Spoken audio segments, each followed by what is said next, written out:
Good morning everyone.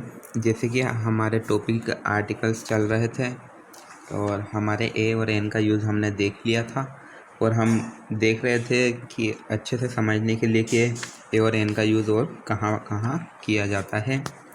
तो उसमें हमारे 3 पॉइंट हो गए थे, आज 4th पॉइंट चलेगा। Before expression which signify value, speed, ratio etc, यानी कि अभिव्यक्ति से पहले जो कि हमें वैल्यू यानी कि किसी की मूल्य या कीमत बताता हो, स्पीड गति और रेटियो अनुपात बताता हो। अभिव्यक्ति यानी कि सेंटेंस में पहले हमें बताता हो कि किसी की कीमत बता रहा हो, उसकी स्पीड गति बता रहा हो और अनुपात बता रहा हो। इसके एग्जांपल देखते हैं हम, जैसे कि 2 रुपये 1 किलो, 2 रुपये किलो। अब यहाँ पे ये रेट बता रहा है, वैल्यू आ गई इसकी 2 रुपये 1 किलो, 2 रुपये किलो। 6 टाइम ए डे, एक दिन में 6 बार। 80 रुपये ए दर्जन, 80 रुपये का एक दर्जन। 20 किलोमीटर एन आवर, 20 किलोमीटर प्रति घंटा, एक घंटे में 20 किलोमीटर। 10 रुपये मीटर, 10 रुपये 1 मीटर आदि। तो यहाँ पर दिया हुआ है, जैसे कि 2 रुपये किलो, जैसे कि यहाँ 1 किलो 2 रुपये में मिल रहा है। एक दिन 6 टाइम ए डे, एक दिन में 6 बार। 80 रुपये एक दर्जन, एक दर्जन जो है वो 80 रुपये का है। 20 किलोमीटर एक घंटे में, ये स्पीड बता रहा है कि ये गति होना चाहिए। 10 रुपये मीटर, 10 रुपये का 1 मीटर। यहाँ पर हमने देखा कि यहाँ पर वैल्यू आ जाए, किसी की कीमत या स्पीड या अनुपात बता दे, वहाँ पर भी ए और एन का यूज़ किया जाता है। उसके बाद हम आगे बढ़ते हैं, 5th देखते हैं, बिफोर न्यूमेरिकल क्वांटिटिव एक्सप्रेशन। यहाँ पर संख्यात्मक या मात्रात्मक अभिव्यक्ति हो, जैसे कि जहाँ संख्या में लिखा हुआ हो या नापा जा रहा हो, मात्रात्मक नापने योग्य चीज़ हो, वहाँ पर भी हम ए और एन का यूज़ करते हैं। हम इसका एग्जांपल देखते हैं, वही इसमें भी बिफोर एक्सप्रेशन यानी कि अभिव्यक्ति से पहले यूज़ किया जाएगा। जैसे कि ए पेयर, एक जोड़ा, ए कपल, एक जोड़ी, ए डजन, एक दर्जन, हाफ ए दर्जन, आधा दर्जन, 100, 100, 1000, 1000, ए लॉट ऑफ, बहुत सारा, एक ग्रेट डील, बहुत बड़ा, एक ग्रेट मैनी, बहुत सारे, एक क्वार्टर, एक चौथाई, 1 मिलियन यानी कि 10 लाख।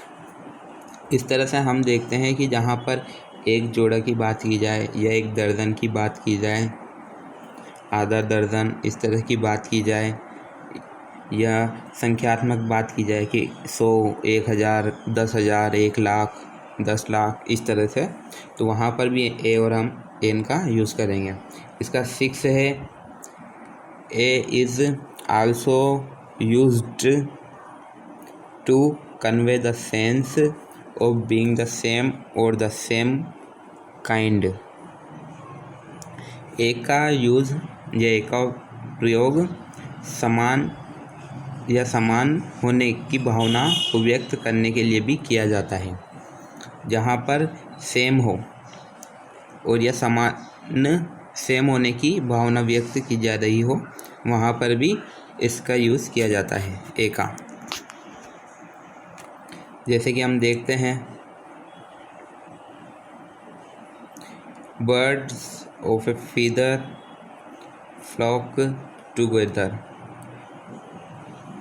पक्षियों के जो झुंड है, पंखों वाले जो पक्षी होते हैं उनके, वो एक साथ उड़ते हैं। Birds of a feather flock together, एक साथ उड़ते हैं। आगे देखते हैं, these are but two side of a coin, ये एक सिक्के के दो पहलू हैं। टू साइड, एक ही सिक्के में दो पहलू होते हैं, यहाँ सामान रखा जा रहा है इस तरह से। तो जहाँ पर समानता की बात की जाए, यानी कि एक ही चीज़ हो और लेकिन वो सेम हो, जैसे कि man of a mind always together group together, यानी कि मन के पुरुष हमेशा एक साथ समूह बना के रहते हैं, यानी कि एक ही विचारधारा के लोग एक साथ रहते हैं, एक ही मन के जो लोग होते हैं वो एक साथ रहते हैं। इसके बाद लास्ट है 7 कि A is used before Mr and Mrs Miss plus surname to show that he she is not well known to the speaker. एक का प्रयोग या एक का यूज़ हम मिस्टर और मिसेज और मिस और सरनेम से पहले किया जाता है ताकि ये पता चल सके, शो डेट, ये पता चल सके कि वह ठीक नहीं है। नाउ टू द स्पीकर को पता है, ये पता चल सके कि वो ठीक नहीं है, ये स्पीकर को पता चल सके। ठीक है, जैसे कि ए मिस्टर शर्मा, तो एक मिस्टर शर्मा इस तरह से, ए मिसेस माथुर, एक मिस्टर माथुर, एक मिस गुप्ता, यानी कि इस तरह के एग्जाम्पल हो सकते हैं, इसमें भी ए का यूज़ किया जाएगा। A Mister Sharma refers to the person who is called by the name of Mister Sharma.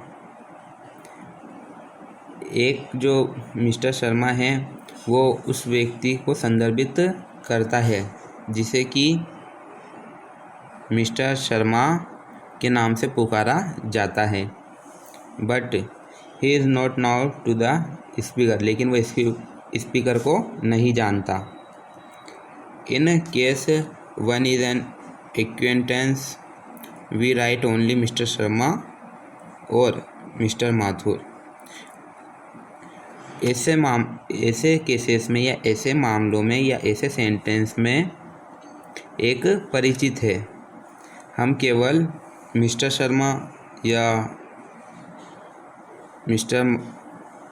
Mrs Mathur लिखते हैं। इस तरह के एग्जाम्पल में एक जना स्पीकर जो रहता है वो ए मिस्टर शर्मा इस तरह से पुकारता है और इसमें एक परिचित होता है। तो हमने इसके यूज़ देखे हैं और इसके बाद एक्सरसाइज दी हुई है, आप ए और एन का यूज़ करके देखें, एक्सरसाइज को फिलअप करें। उसके बाद हम आगे की क्लास में नेक्स्ट टॉपिक पढ़ेंगे, use of the definite articles. ठीक है।